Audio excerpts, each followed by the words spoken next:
Having a look here at adding and subtracting surds, given that we already know how to simplify surds using their factors and square and prime numbers.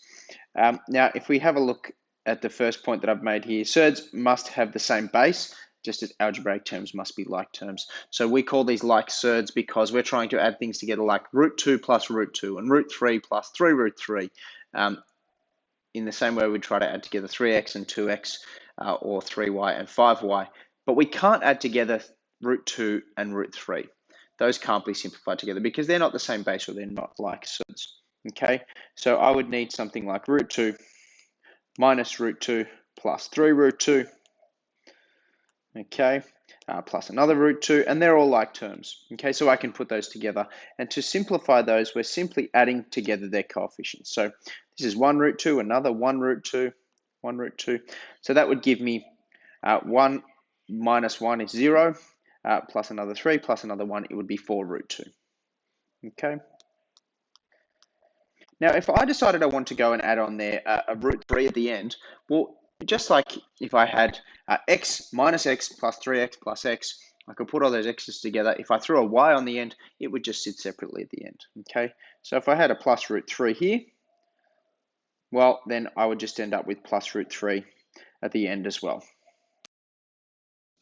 This all comes from the idea that I need something in the form of root a plus root a to be able to add those together, which becomes 2 root a. If I've got root a plus root b, well, that's not root of a plus b. Can't just go and say, oh, well, I've got root 3 plus root 5, well, that's root 8. Okay, I can't go make that root ab and multiply them.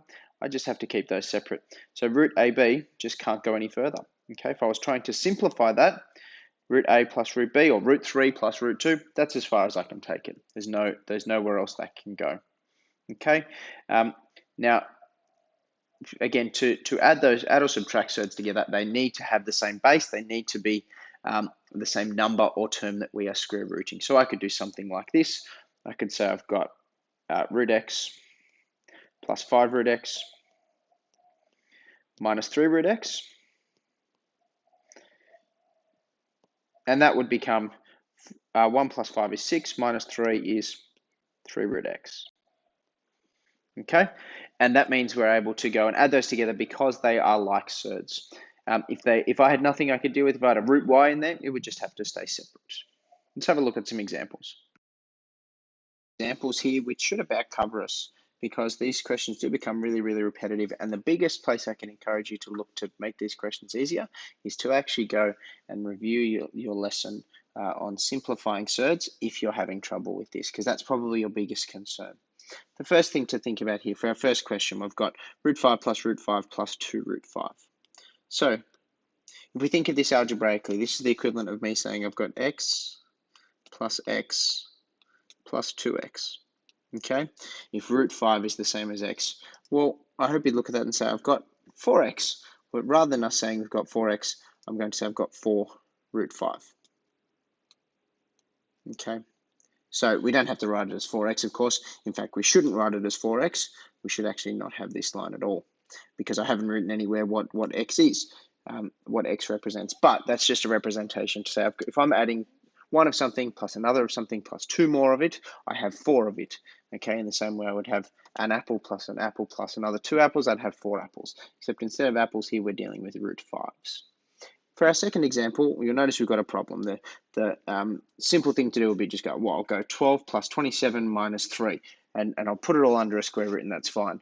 Again, not quite how we can operate. This is a little bit different to an algebraic question, because if I had 5x plus 3y, well, there's nothing more I can do with that, okay? I can't go and change x in some way to make it more favorable or make it more a like term than y, but actually with surds, we do have an option to do that. We have an option to go and say, all right, well, I'm going to think about root 12. Okay, well, root 12 I can split up into root 4 times root 3. And my giveaway here is this root 3 at the end.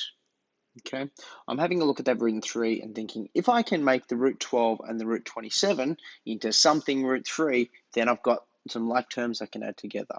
That's sort of my hint. If you've got a surd that is is hanging around somewhere that's got quite a small prime base, like a root 2, a root 3, a root 5, maybe even a root 7, that might be somewhere where you could say, oh, that's something that I could work with in terms of like surds. That's not to say what they always come down to, but that's just always a place to be having a look. My second one, if I think about that, well, I could, again, let's think about what are the factors of 27. 3 9s are 27. That's great because I've got a square number. And again, I've got my root 3. And then I've just got this root 3 hanging at the end, which is a little hint to start with. Well, that means what I've got now, root 4 times root 3 becomes 2 root 3. Root 9 becomes 3 and root 3. And then take away 1 lot of root 3. So I've got 2 plus 3 minus 1 is 4 root 3. Okay. Now, I'm going to show you another step here. This is if I wanted to write this as a single surd. My answer is a single surd. And it's almost like undoing the work we just did in a way.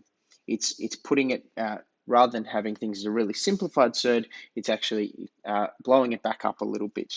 So what I'm going to do is I'm going to turn that into, rather than being 4 root 3, I'm going to say that's root 16 times root 3. Now let me just clarify here. This is our best answer. Okay, our simplest answer. But if we wanted to write this as a single surd, or in a way we asked to show that something is equal to this, or maybe this might be useful if we're doing something with a right angled triangle and we're having to square something, this final answer that I'm doing in green might be more useful. But this answer here is our best answer. Okay. If you're asked to simplify a surd, that's where you should stop, unless you're asked to do something otherwise.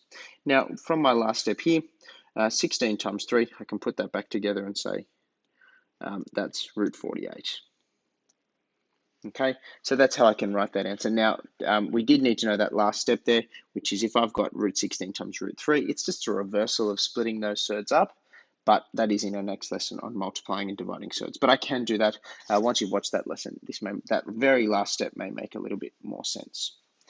Our last one here has got a little bit more to it, but it's just a result of the same thing. I don't have a hint this time, so I don't have a nice small prime number at the end.